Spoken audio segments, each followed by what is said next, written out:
এইবার জুতা যাবে, এই ধরে ফেলেছে, এবার জুতা চোরকে ধরে ফেলেছে। জুতা চোরের যে খেলাটি সেটি হচ্ছে আমি আপনাদেরকে দেখানোর চেষ্টা করতেছি। এই দেখেন এখানে 4টে মেয়ে আর হচ্ছে এইদিকে হচ্ছে 3টে পুরুষ। আসলে দেখা যাক যে জুতাটি হচ্ছে উনি নিতে পারবে কিনা। আসলে দেখা যাক, উনি কিন্তু খুবই লড়াই করছে এবং খুবই চেষ্টা করছে যে জুতা, এই দেখেন উনি জুতা না নিয়েই হচ্ছে ওনার কোর্টে ফিরে গেলেন বা ওনার জায়গাতে ফিরে গেলেন। যে কে আসে, এবার আসবে হচ্ছে লালপরি। উনি দেখা যাক যে আসলে কি করতে পারে, আমরা দেখানোর চেষ্টা করতেছি।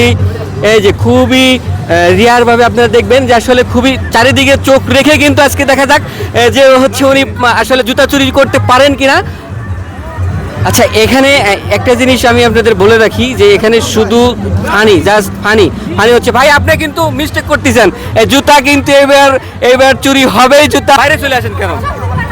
না না ভাই, আপনি তো বাইরে চলে আসেন, আপনি কোর্টের ভিতর দেখেন। এই দেখেন আরেকজন আসছে, উনি দেখা যাক কি করে, জুতা চুরি করতে পারে কিনা।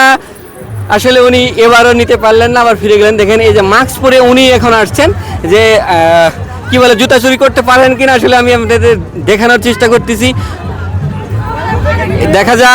দেখা যাক কি হয়। জুতা এবার যাবে, এইবার জুতা যাবে, এই ধরে ফেলেছে, এবার জুতা চোরকে ধরে ফেলেছে। ওয়াও, খুবই চমৎকার, খুবই ফানি ছিল বিষয়টি যে আসলে এরকম সময় এসেও যে এরকম খেলা আমরা দেখতে পারবো।